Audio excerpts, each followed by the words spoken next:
Hey, it's your boy AJ back with another freaking video, and today I'm here with a What's Tea Jaylin. Okay, it's been, girl, I don't even know how long. It's been forever since I've done one of these videos.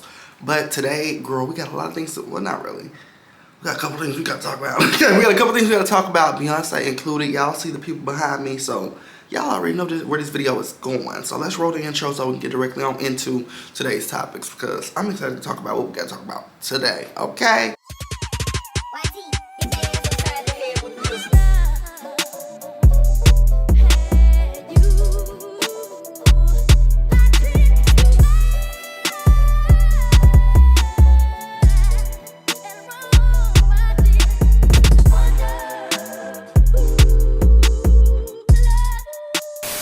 So the first thing I want to talk about in today's pop culture video is Chloe and Halle. Now, it has been alleged that Chloe and Halle has left Columbia Records and also Parkwood Management. It has been a long battle online where people are saying, you know, they need to leave, they need to leave, they need to leave, and it looks like they finally left. Okay, it looks like they finally left, but it doesn't look like there's any beef because they have reposted Beyonce's recent tour, which we're gonna talk about it.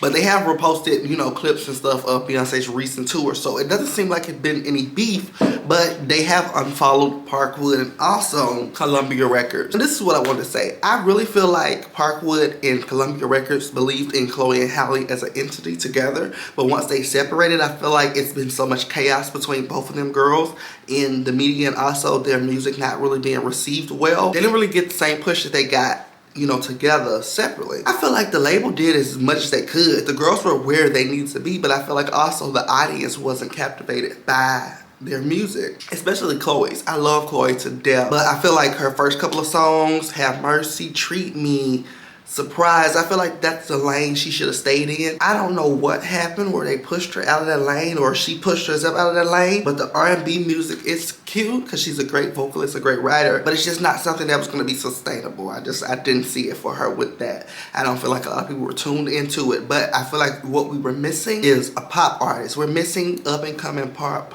stars, definitely black pop stars that can sing, that can dance, that can write their ass off, that can do the whole 9 yards. And I feel like with Chloe stepping out of that bag, they kind of fucked her up. And with Halle, I don't know what's wrong with Halle. I feel like she's just going in slow motion. People don't make albums anymore. They just try to sell a bunch of little quick singles and they burn out and they put out a new one and they burn out and they put out a new one.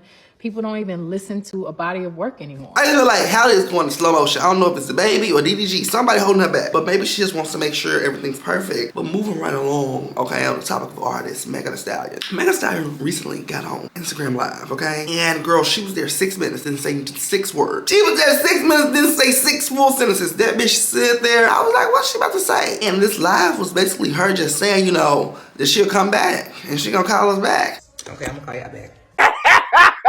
In this live, she briefly did say, you know, that she wanted to set a new relationship or some new boundaries on her and her fans and, you know, all this stuff. But honestly, I feel like this whole live stream that she's done stems from, you know, her song, Whatever, not being perceived well. She put out a new single, I think, last week, and I'm telling you, the streets are on fire. They are telling her, this ain't it. And I feel like for once, you know, the people aren't just, you know, saying something to say something, aren't just being mean to be mean. It genuinely wasn't it. And I don't know what Megan Thee Stallion is going to do. I don't know if she's peaked and hit all she's going to hit, or she's having just writer's block, or I don't know what's genuinely going on with Megan. But it ain't it. Maybe I need to come back when I feel like I can articulate what I want to say. And maybe it'll be better if I like made a video instead of talking on live. Somebody said you're trying to sugarcoat it. It's not even nothing particularly bad about like the hotties. Like, I just want to express what I'm feeling in a clean way. I genuinely don't know. With this new single, it ain't it. It ain't it. She gonna have to go back to the chopping block. And I can understand being emotional and disappointed that people aren't really supporting it. But where it sits is where it needs to be.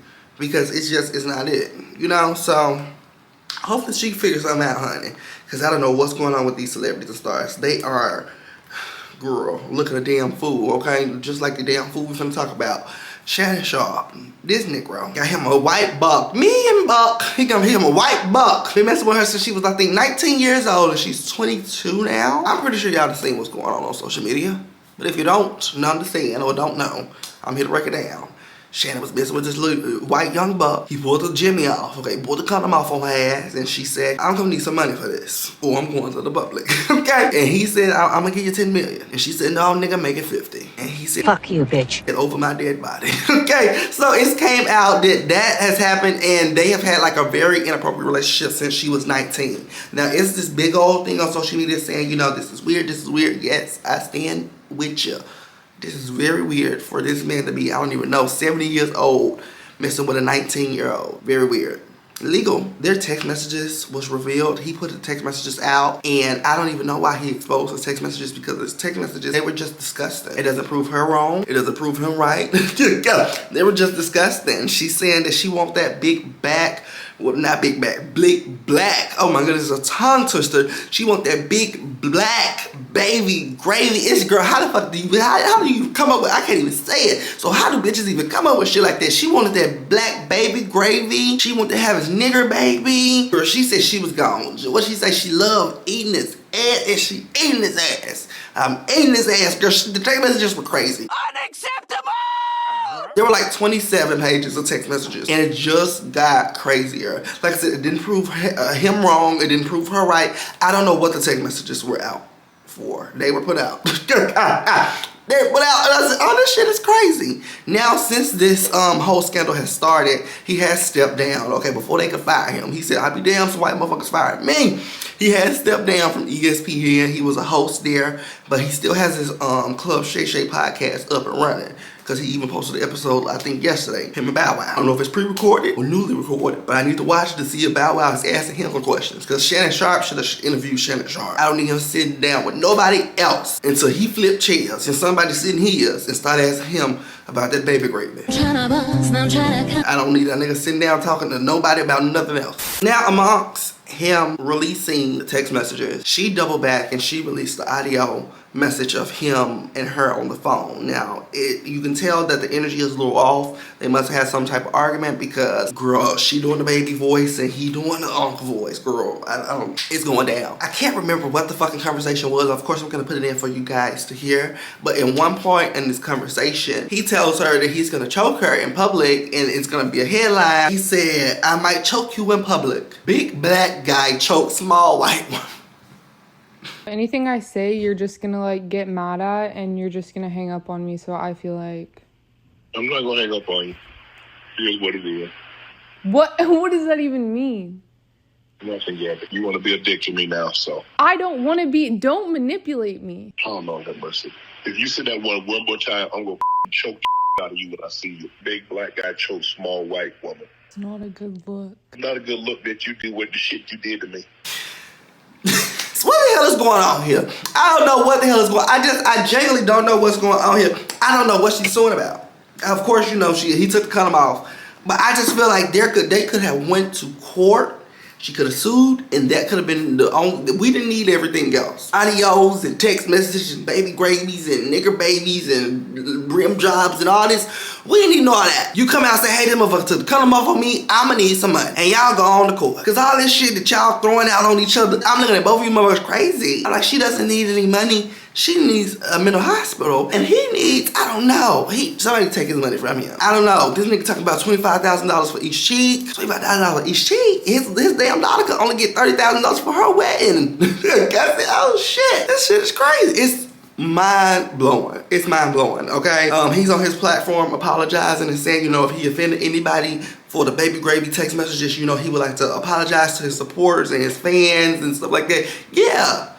Apologize to us. I'm not even a supporter or a fan, but apologize to us. The shit I had to read in that text message thread, I need a fucking apology. I need you to actually, personally, email me, DM me, Instagram, text me an apology video. I need you to say my goddamn name. The stuff that I had to sit through and fucking read last week, crazy. Is there any more thing I want to talk about on this topic? No.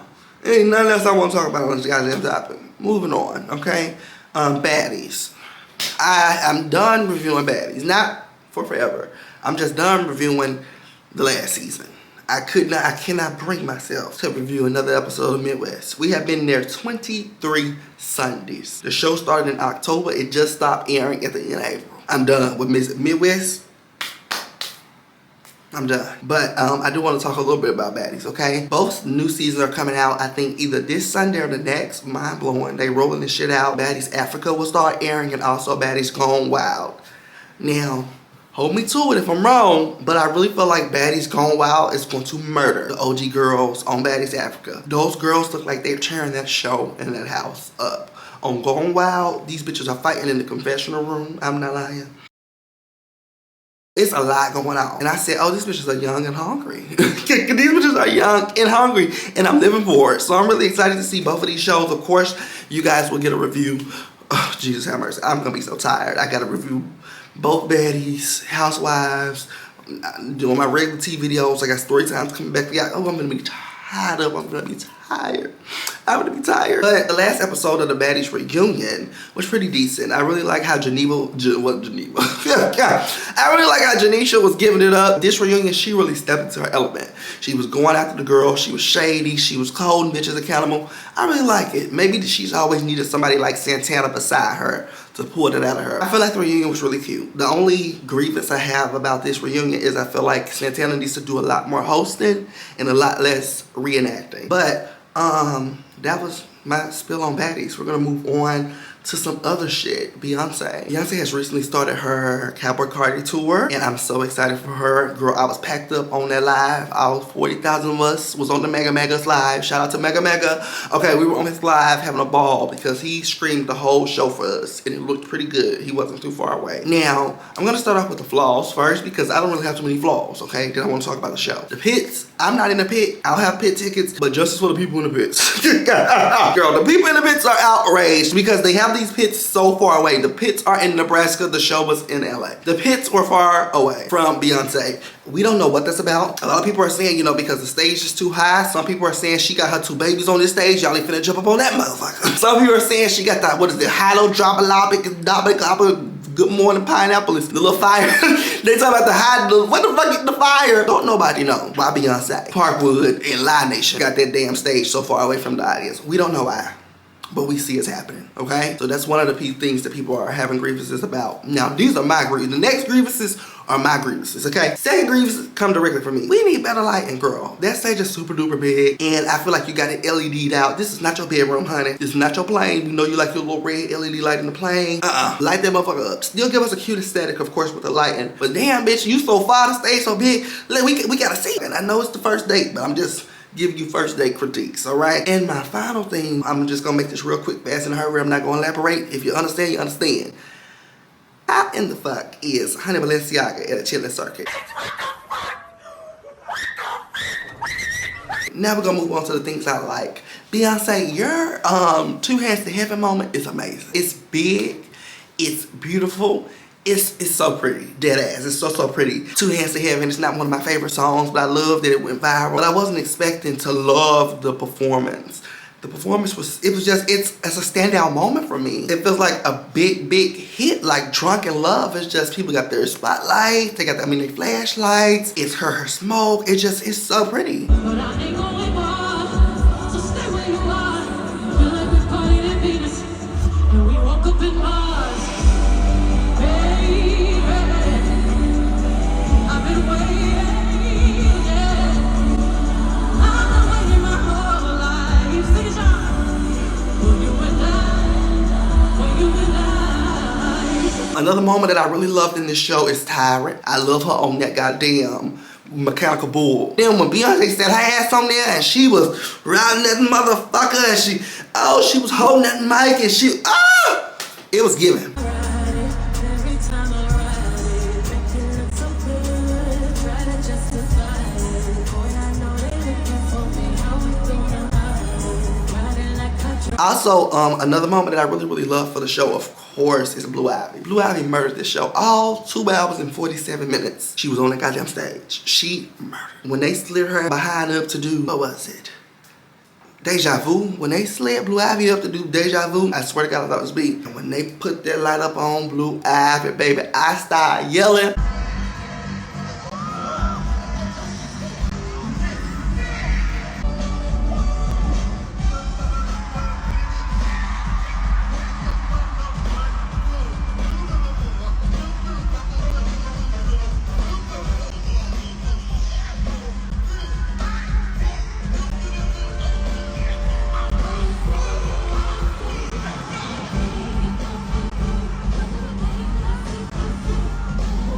literally, I collapsed. She tore that performance up. She told every time I sing Blue Ivy, she was tearing up a nasty choreography.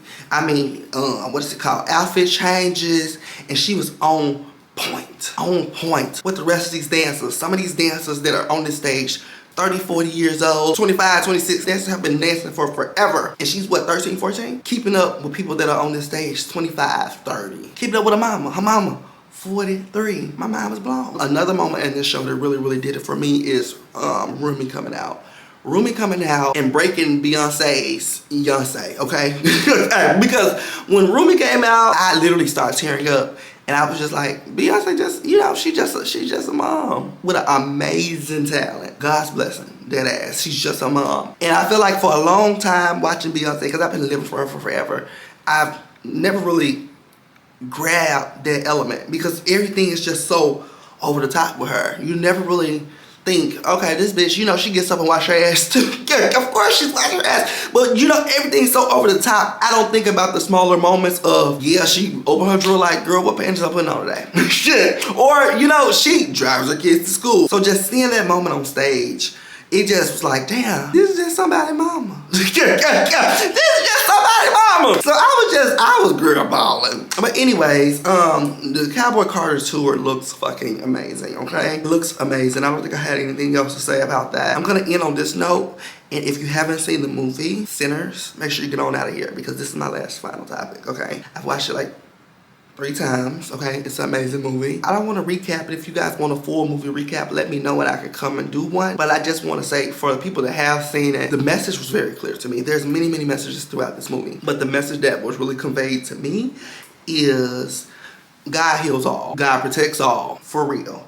Because at the end of the movie, when we have the man coming out there, and I think they're in the river, and the black boy's about to die. He's for sure about to die. He's for sure about to die. Because the nigga that flew out, okay, Dracula that flew out, and he's about to kill him. And the boy, he starts reciting the Lord's Prayer. And the demon starts reciting the prayer to antagonize the boy. And of course, as this vampire is reciting the prayer, it is becoming daylight outside. So he dies, okay, in the midst of trying to mock me and my prayer. And I'm just like, I took a lot of stuff away from the movie. But that what I took away from the movie, that's the main part that I really took away from the movie, that God heals all, God protects all, like for real. And it blew my mind. There was so many different things in this movie. And if you guys want me to talk about it in a full review, I can, if y'all are interested. But I really wanted to touch on that main element. Like, I had chills, okay? I had chills all through me because it was just like amazing to see, honest to God. But any which way, I hope you guys enjoyed this short tea video. Make sure you guys be blessed, be safe, and I'll see y'all very soon for some more content, honey.